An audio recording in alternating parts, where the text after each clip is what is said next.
మీ బహుజన 9 news. బోధించు, సమీకరించు, పోరాడు. మిత్రులరా, ఈ టెంపుల్ వచ్చేసి ప్రాతకోట కిందకి వస్తుంది. ఈ టెంపుల్కి పురాతనమైన చరిత్రలు ఉన్నాయి. అంటే దాదాపు ఇది కూడా చాళుక్యుల కాలమే. ఇది ఎట్లంటే ఎంత సంగమేశ్వర పరిసర ప్రాంతాలంటే, ఎందుకంటే రెండవ పులికేసి ఇటు అలంపూరు కావచ్చు, ఇటు సంగమేశ్వరం కావచ్చు, ఈ పరిసర ప్రాంతాలలో ఎక్కువ కట్టడాలు కట్టించారు. హాయ్ మిత్రులరా, మనం చూస్తున్న ఈ యొక్క నిర్మాణం, ఈ మందిరం వచ్చేసి నందికొట్కూరు దగ్గర నుంచి, అంటే కర్నూలు జిల్లా నందికొట్కూరు నుండి 16 నుంచి 20 కిలోమీటర్ దూరంలో ప్రాతకోట అనే గ్రామంలో ఉంది.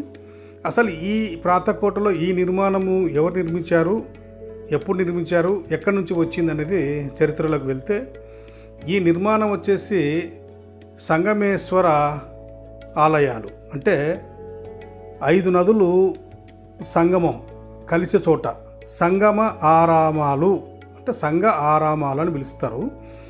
ఇవి చాళుక్య రాజుల కాలం నిర్మించిన మందిరాలు. అయితే ఈ శ్రీశైలం డ్యామ్ నిర్మించే క్రమంలో ఈ బ్యాక్ వాటరు దాదాపు నందికొట్కూరు తీర ప్రాంతాల వరకు, ఈ ప్రాతకోట వరకు వాటర్ వస్తాయి, బ్యాక్ వాటరు. ఆ బ్యాక్ వాటర్లో భాగంగా మునిగిపోతాయని చెప్పేసి ఆ నిర్మాణాలన్నీ తీసుకొచ్చి దగ్గర ప్రాంతాలలో, అంటే అప్పుడు తెలుగు రాష్ట్రాలు ఉమ్మడి రాష్ట్రం ఉన్నప్పటికీ ప్రాంతాల వారీగా ఇవి నిర్మాణాలు షేర్ చేశారు. ఈ ప్రాతకోటలో కొన్ని, ఆ తర్వాత ఆ చుట్టుపక్కల కొన్ని గ్రామాలకు, అవతల పక్క నది అవతల, తర్వాత జోగులాంబ మందిరం దగ్గర అలంపూరు, అలాగే కర్నూలులో వచ్చేసి జగన్నాథ్ గట్టి మీద కొన్ని, కర్నూలు మ్యూజియంలో కొన్ని, అన్నీ దాదాపు చాలా నిర్మాణాలు తీసుకొచ్చి ఇక్కడ భద్రంగా మళ్ళీ నిర్మించారు. సేమ్ టు సేమ్ మార్క్ వేసుకొని నిర్మించారు. అయితే ఇక్కడ ఇంతకు ఇవి వైదిక ఆలయాల, అంటే హిందూ మందిరాల లేక బౌద్ధ నిర్మాణాల అనేది మనకి ఒక ప్రశ్న తలెత్తుతుంది. అంటే ఈ శివారెడ్డి కనపడ్డ ప్రతి మందిరాన్ని తీసుకొచ్చి ఇది బౌద్ధ మందిరం అంటాడు, చరిత్ర పట్ల ఆయనకేం అవగాహన లేదు అనే మాట కింద కూడా చాలామంది మాట్లాడుతున్నారు. అయితే మనము చరిత్రలో చూసుకుంటూ పోతే ఈ యొక్క బౌద్ధంలో కావచ్చు, చరిత్రలో మనకు బిఫోర్ కామన్ ఎరా కానుంచి సింధు నాగరికత నుంచి చూసుకుంటే మనకు కొన్ని మిశ్రమ సాంప్రదాయాలు, కల్చర్లు మనకు కనిపిస్తాయి. అంటే సింధు నాగరికత, ద్రావిడ నాగరికత మెర్జై మహాజనపదాలు ఏర్పరిచిన క్రమంలో బౌద్ధం అక్కడ ఏర్పడింది. అంతకుముందుకే అమ్మతల్లుల కల్చరు, జానపద కల్చర్ ఉన్నప్పటికీ ఈ యొక్క బౌద్ధంలో జ్ఞానవంతంగా విద్య, వైద్యం, ఆహారం ఉండటం వల్ల త్వరగా బౌద్ధము ప్రజల్లోకి వెళ్ళిపోయింది. ఈ స్థానిక విశ్వాసాలు, అమ్మతల్లుల కల్చరు, జానపద కల్చరు, గ్రామదేవతల కల్చరు ఉన్నప్పటికీ రెండు మిశ్రమ కల్చర్లు ఆరాధిస్తూ బౌద్ధంతో పాటు జానపద కల్చర్ కూడా కొనసాగుతూ వచ్చింది. అయితే ఎప్పుడైతే ఈ రాచరిక వ్యవస్థలు వచ్చిన తర్వాత మార్పులు చెందుతూ, కాలము ఎప్పుడు ఒకటేలాగా, కాలం ఒకటే ఉన్న మనుషులు ఒకేలాగా ఉండరు కదా. సో ఈ మహాజనపదాల నుంచి రాచరిక వ్యవస్థ రావడం, రాచరిక వ్యవస్థ నుంచి తర్వాత మళ్ళీ రాజులు చెప్పిందే రాజ్యం అన్నట్టు రావడం వల్ల ఇది 2000 సంవత్సరాల క్రితం అంతా బౌద్ధం పదిలంగానే, అంటే బౌద్ధము ఒక ధేరవాద సిస్టమ్ అంటారు. అంటే బుద్ధులు కానీ, విగ్రహాలు కానీ, రూపాలు కానీ లేవు. ఎప్పుడైతే మహాయాన కల్చర్, అంటే 1వ శతాబ్దం నుండి మనం చూసుకుంటే శిల్ప కల్చరు మొదలవుతుంది. బుద్ధుడికి రూపాలు, బుద్ధుని అవలోకేతేశ్వరుగా చేసి ఆయనని 108 రూపాలు తీసుకురావడం, అక్కడ చరిత్రలో వీళ్ళు మన జాతక కథలు, ఆనాటి జాతక కథలకు సంబంధించిన శిల్పాలు చెక్కించడం కుషాన్ చక్రవర్తుల కాలం నుండి మొదలవుతుంది. అమరావతి శిల్ప కల్చరు, గాంధార శిల్ప కల్చరు అన్నీ కలిసి మనకు మహాయాన కల్చర్ కిందకి వస్తుంది. అంటే ఇవన్నీ అప్పట్లో బుద్ధుడికి, ఆనాడు ఉన్న గ్రామ దేవతలకు, అమ్మతల్లుల కల్చర్కు అన్నిటికీ మిశ్రమంగా శిల్పాలు చెక్కిస్తూ వచ్చారు. అయితే ఇక్కడ మళ్ళీ మనము ఈ 5-6 శతాబ్దాలు వచ్చేసరికి, అంటే దీన్ని వజ్రయాన కల్చరు అంటారు.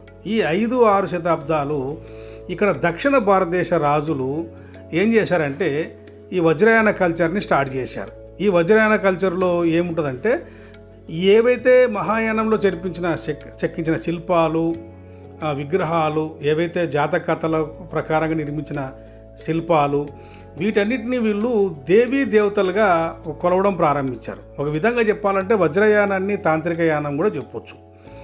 ఇది ఎవరు చేశారు అంటే దక్షిణాది రాజులు చేశారు.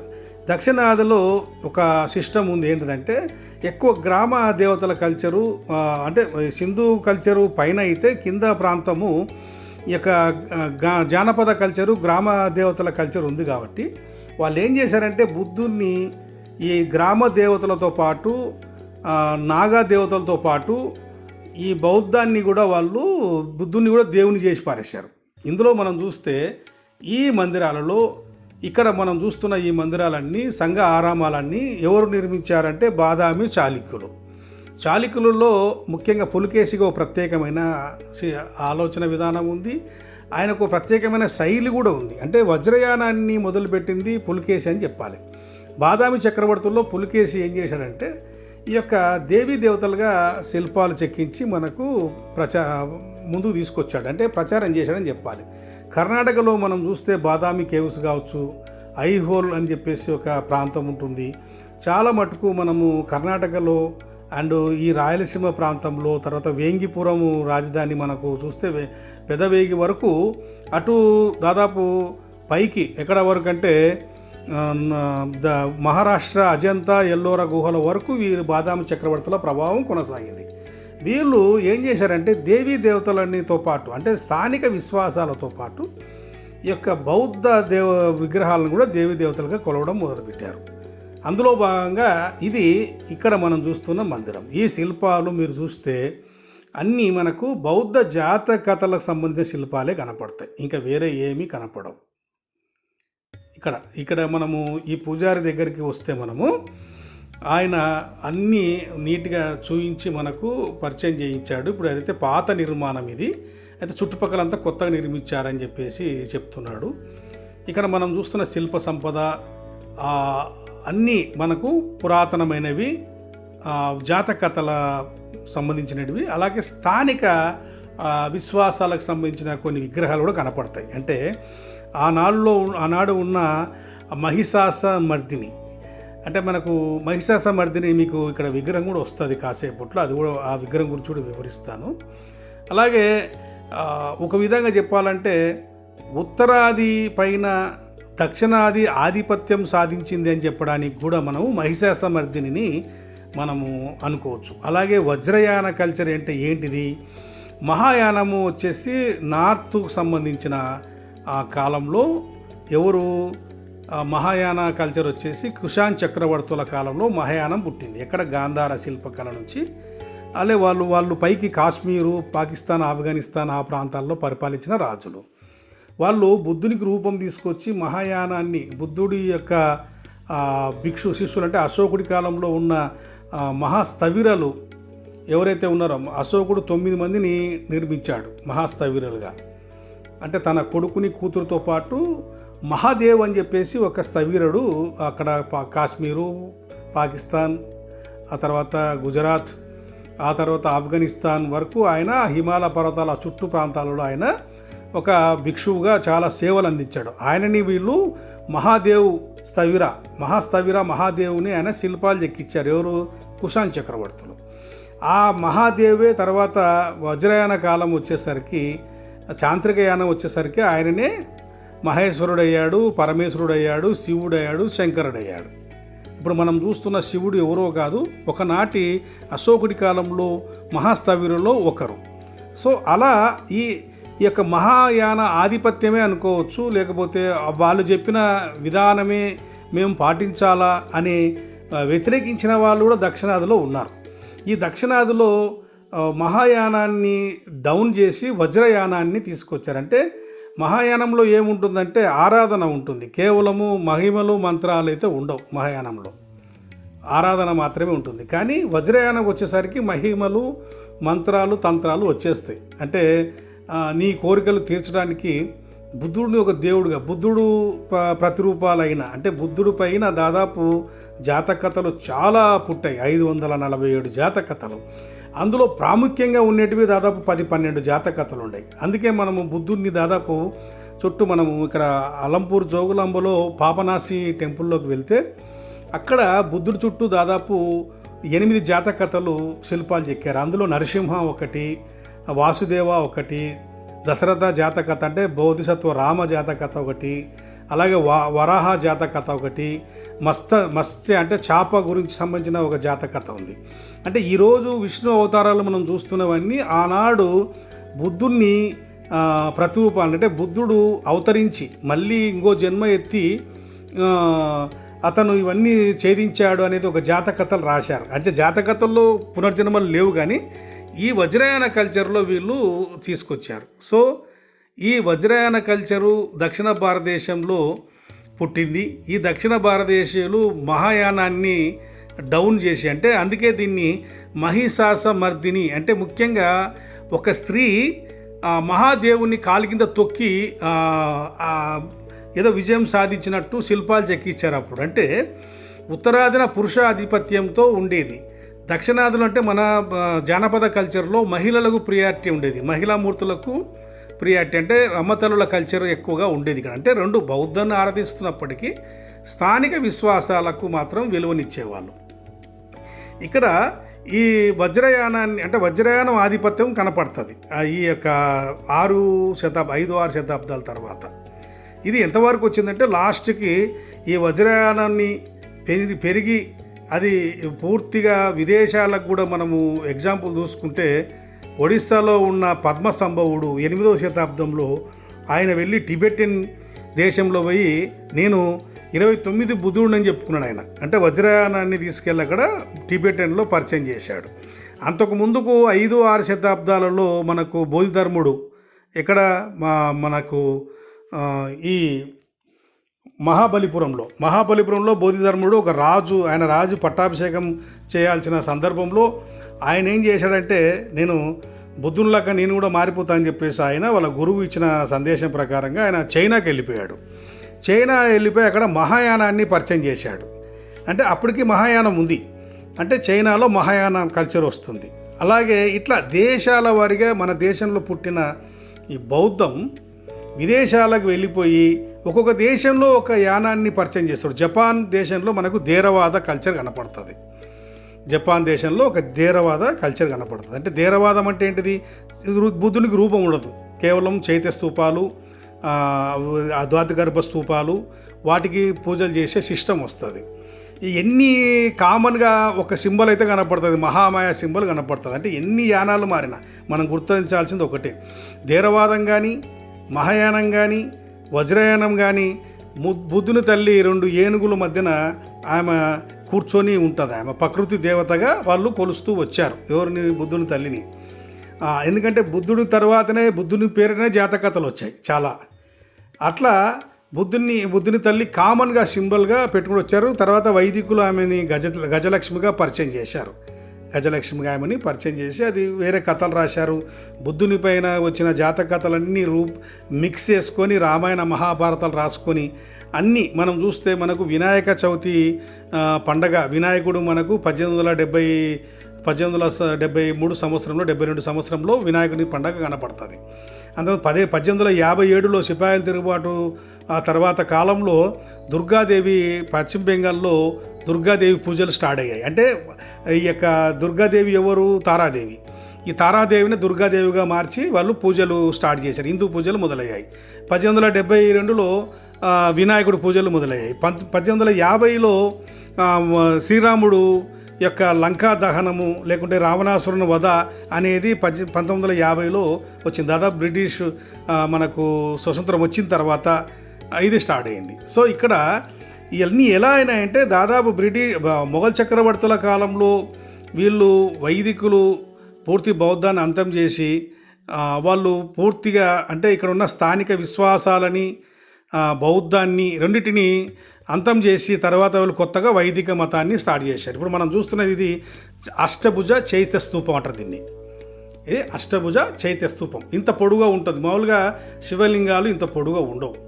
అలా ఇక్కడ మనం లోపల వెళ్తే నాగజాతి శిల్పాలు కనపడతాయి. అంటే నాగులు అంటే స్థానిక విశ్వాసాలు, నాగజాతి శిల్పాలు, నాగపాములు వెనవేసుకుంటే ఆ కాలంలో నాగపాముని వాళ్ళు చాలా బలంగా చూశారు. అలాగే జాతక కథల్లో కూడా చాలా మనం చూస్తే గరుడ పక్షికి నాగుపాముకి. అంటే ప్రకృతిలో జరిగిన సంభవించిన కొన్ని సంఘటనలని జాతకథలుగా రాశారు. అంటే గరుడ పక్షిని విలన్గా చూపించడం, లేకుంటే గరుడ పక్షి బలవంతుడుగా చూపించడం, నాగుపాము నాగరాజులుగా పరిచయం చేయడం, ఏనుగుని గజరాజుగా పరిచయం చేయడం, సింహాన్ని సింహరాజుగా పరిచయం చేయడం. అంటే జంతువులను కూడా రాజులుగా పరిచయం చేసి నీతికథలు రాశారు. అలా రాసిన కాలంలో ఏనుగు వచ్చేసి వినాయకుడు అయిపోయాడు, సింహం వచ్చేసి కీర్తిముఖ, అంటే ప్రతి టెంపుల్లో కీర్తిముఖం కనపడుతుంది, సింహం నోరు తెరుచుకొని ఉంటుంది, అంటే ఒక సింబల్గా బౌద్ధంలో పెనవేసుకొని పోయింది. అలాగే సింహము లాంటి వాళ్ళు పోల్చుకొని బుద్ధుణ్ణి నరసింహస్వామిగా, నరసింహుడుగా జాతకథలు రాశారు. అంటే ఇక ఎలా ఉందంటే ప్రకృతిలో మమేకమై ఆనాడు ఉన్న జీవరాశులను కూడా బౌద్ధ జాతకథల్లో పరంగా రాసుకుంటూ వచ్చారు. అలాగే మూల విశ్వాసాలు, స్థానిక విశ్వాసాలకు ఉన్న ఎవరు కాలభైరవుడు, వీరభద్రుడు మనం పిలుస్తున్నాం. ఆ కాలంలో వీళ్ళందరూ రాజులు, అంటే స్థానిక విశ్వాస రాజులు. వాళ్ళని ఇప్పుడు మనకు చూపిస్తే వాళ్ళు ఆ కాలంలో స్థానిక రాజులు వాళ్ళని దేవుళ్ళుగా కొలుస్తూ తీసుకొచ్చారు. ఇక్కడ చూడండి, ఇది కొత్త శిల్పము, పాత శిల్పం అయితే కాదు, ఆయన చూపించాడు. ఇది ఈ మధ్య కాలంలో పెట్టారండి. ఇప్పుడు టెంపుల్ ఇటుకు వచ్చిన తర్వాత మొత్తం 15 సంవత్సరాల క్రితం ఆ మధ్యలో పెట్టారని చెప్పేసి ఆయన చెప్తూ వచ్చాడు. అలా మనం ముందుకెళ్తే ఇక్కడ మనకు అన్నీ ఆనాటి శిల్ప వైభవం కనపడుతుంది. అంటే స్థానిక విశ్వాసాల శిల్పాలు. మనం అన్ని బౌద్ధానివి అని చెప్పడానికి రాదు, అలాని మనం మొండి వాదన చేయడం కూడా కరెక్ట్ కాదు. అయితే ఈ స్థానిక విశ్వాసాలు వైదికానికి, హిందూ మతానికి సంబంధించినవా అంటే కానీ కాదు. వీళ్ళంతా సింధు ప్రజలు, Sindhu and Dravida culture mix అయ్యి పుట్టిన స్థానిక విశ్వాసాలు అవి. అంటే మ్యాక్సిమం సింధు కల్చర్ కూడా కాదు, ద్రావిడ దక్షిణాది కల్చర్ కిందకి వస్తుంది. గ్రామ కల్చర్లంతా దక్షిణాది కిందకే వస్తారు. అంటే అమ్మతల్లుల కల్చర్ అంతా, అంటే స్త్రీమూర్తులను ఆరాధించడం. ఇలా ఇవన్నీ తర్వాత కాలంలో పెనవేసుకొని అన్నీ మిక్స్ అయిపోయి ప్రతి నిర్మాణాలలో ఈ అమ్మతల్లుల కల్చరు, జానపద కల్చరు అండ్ సింధు కల్చరు తర్వాత వచ్చేసి బౌద్ధ కల్చరు, వీటన్నిటికీ ప్రధానంగా బౌద్ధం అనేది ఒక గురువుగా మనము అక్కడ ప్రకటించుకున్నారు ఆ కాలంలో. అంటే వాళ్ళని గురువులుగా, తర్వాత బిక్కులుగా, బంతీజీలుగా వాళ్ళందరినీ ఆరాధించడం మొదలుపెట్టారు. అంటే స్థానిక విశ్వాసాల పైన బౌద్ధం పైచేయి సాధించింది అని చెప్పడానికి చాలా ఉదాహరణలు ఉన్నాయి. మనం ఏ నిర్మాణం చూసినా బౌద్ధ జాతకథలే కనపడతాయి. ఇక్కడ మనం చూస్తే ప్రతి స్తంభం పైన జాతకథల శిల్పాలు చెక్కి ఉంటారు ప్రతి చోట. అలాగే ప్రతి లోపల వచ్చేసి ఆనాటి జాతకథలకు సంబంధించి, అంటే ఏదో ఒక పాత్రకు సంబంధించి నిర్మాణం ఉంటుంది లోపల.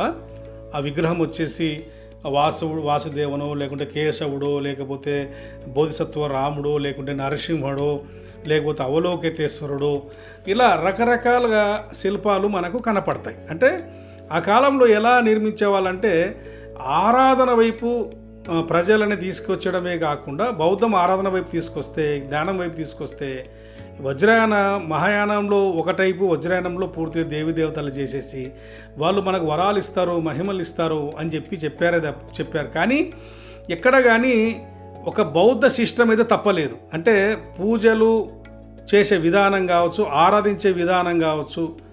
ఇక్కడ చూడండి, మనము ఇది ఒక జాతకథకు సంబంధించిన శిల్పం. అంటే పూజ విధానము, ఆరాధించే విధానము, అష్టాంగ మార్గాలు, అంటే త్రిశరణాలు, పంచశీల, అష్టాంగ మార్గాలు మాత్రమే ఉండేటివి. ఈ వైదిక శ్లోకాలు, స్తోత్రములు కావచ్చు, అంటే అర్థం కానీ సంస్కృతంలో చెప్పడం కానీ అవన్నీ ఉండేటివి కాదు. ఆ కాలంలో పాలి ప్రాకృత భాషలు, దమ్మలిపి నుంచి వచ్చిన లిపి దమ్మలిపి అయినప్పటికీ రాసే దాంట్లో దమ్మలిపి, మాట్లాడే విధానం పాలి ప్రాకృత, పాలియ అంటే పాలియ ఇచ్చాను అనేదాన్ని పాలి అని చెప్పి పిలిచేవారు. అయితే ఈ పాలి భాషలో మనకు అష్టాంగ మార్గాలు కావచ్చు, పంచశీలాలు కానీ వల్లించేవాళ్ళు. ఇక్కడ మనం చూస్తే ఈ సప్తమాత్రికలు అంటారు. సప్తమాత్రికలు అనేది ఆ కాలంలో ఉన్న రాజులకు సంబంధించిన కథలలో వీళ్ళు కూడా రాణులు శిల్పాలు అవి. ఇక్కడ మనకు వినాయకుడు కూడా స్త్రీమూర్తి కనపడుతుంది. అంటే గజరాజకు సంబంధించినది. బ్రాహ్మి, మహేశ్వరి, కోమలి, వైష్ణవి, వారాహి, ఇంద్రాకి, ఈ ఇంద్రాణి, చాముండి ఇవన్నీ వైదికులు పెట్టిన పేర్లు. అయితే దాంట్లో మిక్స్ బౌద్ధం నుంచి వచ్చిన పేర్లే వీళ్ళు రావొత్తులు యాడ్ చేసి, లేకుంటే 3 అక్షరాలని 2 అక్షరాలుగా పలకడం. సపోజ్ శ్రీదేవి ఉండి అయితే అప్పట్లో శ్రీదేవి అని పిలిచేవాళ్ళు. శ్రీదేవి అంటే కలిపి 2 అక్షరాలు కలిపి 1 అక్షరం తయారు చేయడం. ఇక్కడ చూడు, ఇదొక జాతక కథ. అక్కడ చైత్య స్తూపాన్ని యుద్ధం చేస్తున్నట్టు ఇదొక జాతక కథ. ఇవన్నీ మనం చూస్తే జాతక కథలు పేర్లు 547 జాతక కథల్లో ఖచ్చితంగా ఈ దక్షిణాదికి సంబంధించిన కథలు. మళ్ళీ దీంట్లో 2 రకాల కథలు ఉంటాయి. జాతక కథలు కూడా ఉత్తరాదికి సంబంధించిన కాశీని బేస్ చేసుకొని, బనారసి రాజ్యాన్ని బేస్ చేసుకొని చాలా కథలు రాశారు. అయితే బనారసి రాజ్యం అంతా దక్షిణాది ఉత్తరాదికి వస్తుంది కదా, మరి మన ప్రాంతానికి సంబంధించిన జాతక కథలు ఉండేటివి మాత్రమే తీసుకొని చేసేవాళ్ళు. అలాగే కొన్ని నీతి బౌద్ధంలో బలంగా వెళ్ళిపోయిన జాతక కథలని అంతటా దేశమంతటా ప్రబలిన జాతక కథలు. ఇది చూడండి, ఇక్కడ మనకు ఆయన ఏనుగు పైన కూర్చున్న ఒక ఎవరైనా తెలుసా, మాందాత. అంటే మాందాత జాతక కథకు సంబంధించిన శిల్పం అది.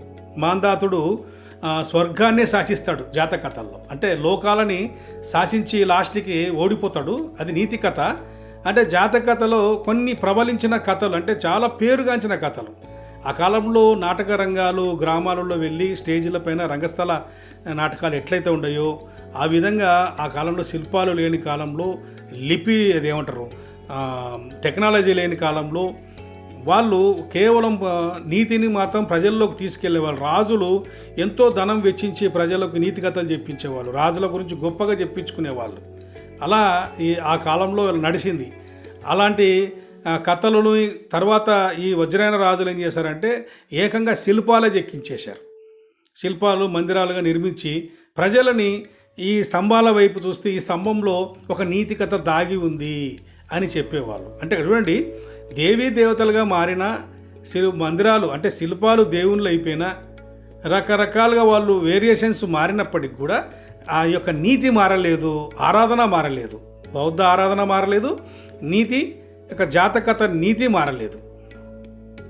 సో ఇక్కడ మనము ఆలోచించాల్సిన విషయం ఏంటిదంటే బౌద్ధము మరి వైదికంగా ఎలా మారింది, ఈ యొక్క హిందూ మతంగా ఎలా మారింది అనేదే మనకు ప్రశ్న. ఇది మనము చాలా లోతుకు వెళ్ళాల్సిన సబ్జెక్ట్ ఇది. అయితే ఇది ఇప్పుడు ఈడ చెప్పడం కూడా కరెక్ట్ కాకపోయినా కూడా ఒక 2 మాటలు టూకీ చెప్తాను. 7వ శతాబ్దంలో అరబ్ కంట్రీలో పుట్టిన ఖురాను అది కాస్త ఇరాన్కి రావడం, 8వ శతాబ్దానికల్లా ఇరాన్కి రావడం, ఇరాన్లో ఉన్న జొరాస్ట్రియన్లు ఈ ఖురాన్ని వ్యతిరేకించిన వాళ్ళు మన దేశానికి చాలామంది వలస వచ్చారు.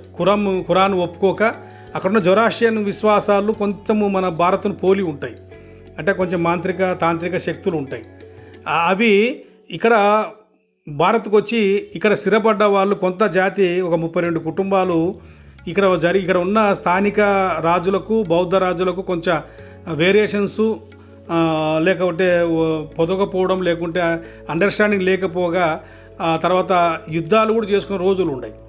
వాళ్ళ మధ్యన స్థానిక విశ్వాస రాజుల దగ్గరికి వెళ్ళి బౌద్ధాన్ని ముందు అంతం చేసే ప్లాన్ చేశారు. స్థానిక విశ్వాసుల రాజుల దగ్గరికి వెళ్ళి వాళ్ళు ఆస్థాన కవులుగా చేరి వాళ్ళ నుంచి బౌద్ధాన్ని ఫస్ట్ నాశనం చేయడానికి మొదలుపెట్టి ఆ తర్వాత అక్కడున్న పర్షియన్ రాజులను తీసుకొచ్చి వీళ్ళు వాళ్ళ దాయాదులైన రాజులను తీసుకొచ్చి తర్వాత ఇక్కడ ఉన్న బౌద్ధ రాజులను, తర్వాత నలంద యూనివర్సిటీ కావచ్చు, మెయిన్గా జ్ఞానం పైన దెబ్బ కొట్టి దాదాపు ఒక 100 సంవత్సరాలు పూర్తిగా విద్యా వైద్యానికి ప్రజలను దూరం చేసి జ్ఞానం వైపు నడవకుండా వీళ్ళు సొంతంగా రాసుకోవడం మొదలుపెట్టారు. ఇవన్నీ చాలా కాలక్రమంలో జరిగాయి. మొఘల్ చక్రవర్తుల కాలంలో వీళ్ళు బలంగా వైదికులు, అంటే పర్షియన్లు, వైదికులంతా ఎవరంటే పర్షియన్ రాజులు, పర్షియన్ దేశస్థులు. వీళ్ళందరూ పర్షియన్ వాళ్ళు బలపడి, అందులో పర్షియన్స్ చాలామంది మంచి వాళ్ళు ఉన్నారు, మళ్ళీ తప్పుగా మనం ఆలోచించకూడదు. ఈరోజు రంజిత్ టాటా కావచ్చు, జంషెడ్పూర్ కావచ్చు, బిర్లా కావచ్చు, చాలామంది, అలాగే ఇందిరాగాంధీ భర్త ఫిరోజ్ గాంధీ కావచ్చు, వీళ్ళందరూ పర్షియన్ దేశస్తులే. ఈ దేశానికి చాలా సేవలు చేశారు. చెప్పాలంటే వాళ్ళందరూ సేవలు చేశారు, ఆస్తులను కూడా దేశానికి అంకితం చేశారు. మా ఇక్కడ వచ్చి మమ్మల్ని మాకు లైఫ్ ఇచ్చారు కాబట్టి మేము అని చెప్పేసి వాళ్ళు మళ్ళీ తిరిగి సొమ్ము భారత్కే ఇచ్చారు. అది విషయం. అయితే ఇక్కడ మనం ఆలోచిస్తే వీళ్ళు మొఘల్ చక్రవర్తుల రాజుల కాలంలో బలపడి ఇక్కడ ఉన్న సంపదలను ఇక్కడ రాజులను సంపదను మొత్తము నాశనం చేసి దోచుకొని వీళ్ళు బాగా బలపడి, అంటే ఒక విధంగా చెప్పాలంటే ఎందుకు మొఘల్ చక్రవర్తులే చేశారని మీరు ఎట్లా చెప్తారు, ఏదో గుడ్డిగా కథ చెప్తారని కాదు. మీరు చూస్తే మొఘల్ చక్రవర్తుల రాజుల కాలంలో ఈ యొక్క బాబరు, అక్బర్ని వీళ్ళు పురాణ పురుషులుగా, యుగ పురుషులుగా వీళ్ళ పైన భవిష్య పురాణం కూడా రాశారు. అల్లా ఉపనిషత్తులు కూడా రాశారు. అంటే చిన్న విషయం కాదు, ఊరికెందుకు రాస్తారు?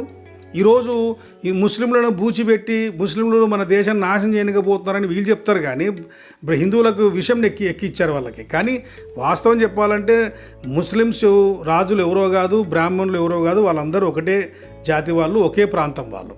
కానీ మన మధ్యన ఇక్కడ విషం నింపి మనని ఇప్పుడు వాళ్ళే గొడవలు పెట్టి, పాకిస్తాన్కి ఇండియా గొడవ పెట్టి వీళ్ళు పైన మాత్రం నవ్వుకుంటారు. అంటే పిచ్చోళ్ళు కొట్లాడుకుంటున్నారు ప్రజలు, మనం మాత్రం మన పని మనం చేసుకుందామని చెప్పే పరిస్థితి. కాబట్టి మిత్రులారా, ఇక్కడ మనం చాలా ఆలోచించాలి, చాలా ముందుకెళ్ళాలి, వాస్తవాలు తెలుసుకోవాల్సిన అవసరం ఉంది, ఏది నిజము ఏది అబద్ధం తెలుసుకోవాల్సిన అవసరం ఉంది. సో ఇక్కడ మీకు చెప్పాను కదా, వీళ్ళు బ్రాహ్మణులు ఎవరు, మరి ఎలా ఆక్రమించారనేది మీకు వివరించాను. ఇలా మనం చెప్పుకుంటూ పోతే మనము ఇంకా ఈ పాయింట్లోకి వద్దాం. ఇక్కడ ఈ టెంపుల్ దగ్గరికి వస్తే ఇక్కడ మనకు ఆయన అడిగా నేను, ఏమి లింగం అంటే శివలింగం అంటున్నాడు. వాస్తవానికి అది అష్టభుజ చైత్య స్తూపం అని నేను గుర్తు చేశాను. ఎందుకంటే మీరు చూడండి, భుజాలు 8 ఉంటాయి, 8 షేపులు ఉంటాయి. అష్టాంగ మార్గాలు వల్లించే బౌద్ధ భిక్షువులకు సంబంధించిన స్తూపం. అది థేరవాదానికి సంబంధించింది. అది థేరవాద కల్చర్, అంటే మహాయానం కంటే ముందు ఉండే కల్చర్ అది. బుద్ధుడిని కాబట్టి బుద్ధుడు అనే కాదు, బౌద్ధ మార్గాన్ని ఒక స్తూపంలో, అంటే ఒకప్పుడు సమాధుల కల్చర్ ఉండేది, అష్టాంగ మార్గాలు వల్లించి తిరిగేవాళ్ళు. అలా ఇక్కడ చూస్తే మనము మహిషాస మర్దిని, ఆయన పర్మిషన్తోనే ఒక బటన్ నేను తీపిచ్చాను. ఇక్కడ మనకు మహిషాస మర్దిని అనే పాత్ర, అంటే స్థానిక విశ్వాసరాలైన, ఇక్కడ ఉన్న మన స్థానిక విశ్వాసరాలైన ఇక్కడ శక్తిమాత, శక్తినిగా కొలిచే దేవతని, అక్కడున్న మహాయాన కల్చర్ని, మహాదేవుని అంతం చేసినట్టు మన బౌద్ధంలో, అంటే మహాయానంపై వజ్రయానం ఆధిపత్యం చేసినట్టు మనకు చరిత్ర చెప్తుంది. అయితే ఈ కథలకు ఏం చెప్పారు, ఈ చైత్యస్తూపాలని శివలింగాలుగా మార్చారు. ఆ యొక్క మహిషాస మర్దిని వీళ్ళు ఏం చేశారంటే వైదికులు ఒక శివుడికి భార్యని చేసేసారు ఆమెని. ఇక్కడ దక్షిణాదిలో ఉన్న శక్తి రూపాన్ని శివుడికి భార్య చేసి, ఆమె కోపం వస్తే కాళికా శక్తి శివుని కూడా లెక్క చేయదు. ఒక సందర్భంలో శివుని భుజాలు కింద పడేసి కొడుతుంది అని చెప్పేసి చెప్తారు. ఇక్కడ చూడ మనకు తారాదేవి, ఈ తారాదేవి శిల్పం చూస్తే మనకు దుర్గాదేవిగా మారింది మన వైదిక ధర్మంలో. ఇలా ఈ శిల్పాలు మనం గమనిస్తే ఇవన్నీ వజ్రయానానికి, మహాయానంలో ఉన్న శిల్పాలే, ఇవన్నీ జాతక కథల్లో ఉన్న శిల్పాలే. ఇవి తర్వాత కాలంలో వజ్రయానం నుంచి దేవతలుగా అయ్యారు. వైదికులు వచ్చేసరికి పూర్తిగా బౌద్ధ పూజలు కానీ అవన్నీ మార్చేసి వైదిక పూజలు, వైదిక శ్లోకాలు, వైదిక సాంప్రదాయాలు అన్నీ మార్చేశారు. పూర్తిగా ఒక బౌద్ధం పైన కూర్చొని ఒక హిందూ మతాన్ని సృష్టించుకున్నారు.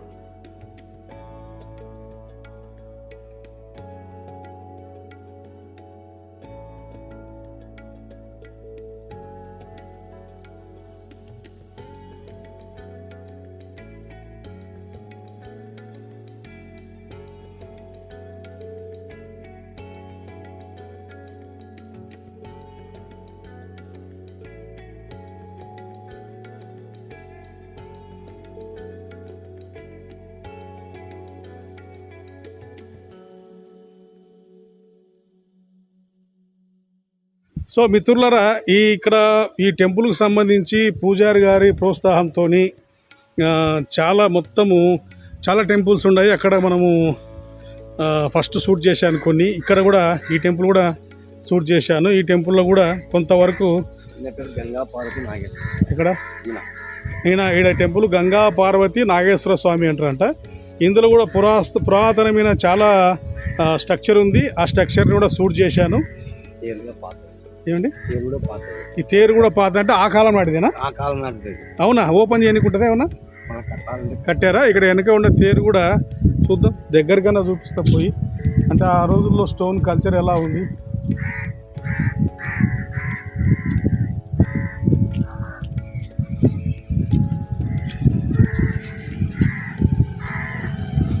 నేను మీకు ఇంకో విధంగా చూపిస్తాను. ఇది కూడా పూర్వము కాలం నాటిదే, అంటే దాదాపు 1500 సంవత్సరాల కాలం నాటిది తేరు ఇది. ఇందులో కొంతవరకు మీకు శిల్ప సంపద చూద్దాం. ఇక్కడ విగ్రహం ఏదో ఉంది, ఈ విగ్రహం ఎవరిది అనేది ఒక నిమిషం చూడండి.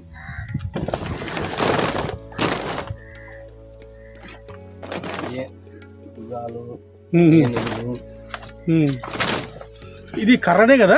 కర్రే మొత్తం. బాబా ఇన్నాళ్ళు నిలబడిందంటే గ్రేట్ అబ్బా. అసలు కర్ర ఎంత బలంగా ఉందండి. అంటే దాదాపు 1500 సంవత్సరాలు అవుతుంది ఇది, ఇప్పుడుది కాదు. అంటే చాళుక్యులు అంటే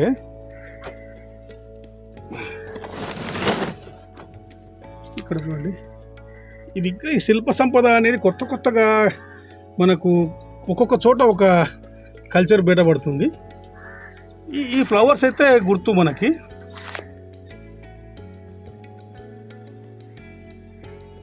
రైట్, ఇంకా బ్యాక్ సైడ్ ఏమన్నా ఉందో చూద్దాం. చక్రం చూడండి, రాతి చక్రాలు. కొంచెం పైకి ఎత్తైన ఏమైనా శిల్పాలు, స్ట్రక్చర్. అక్కడ ఎలిఫెంట్ ఉంది.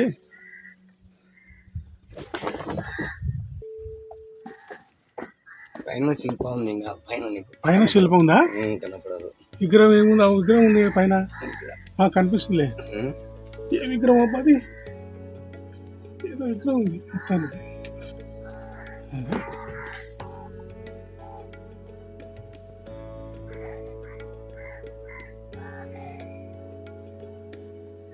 మొత్తానికైతే విగ్రహం షూట్ చేసుకుంటుంది, పర్లా గుంజుకుంటుంది కెమెరా.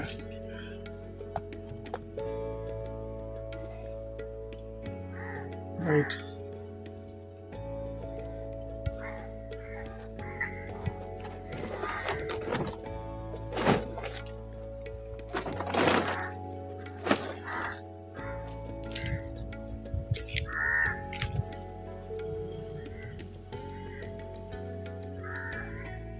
తీసే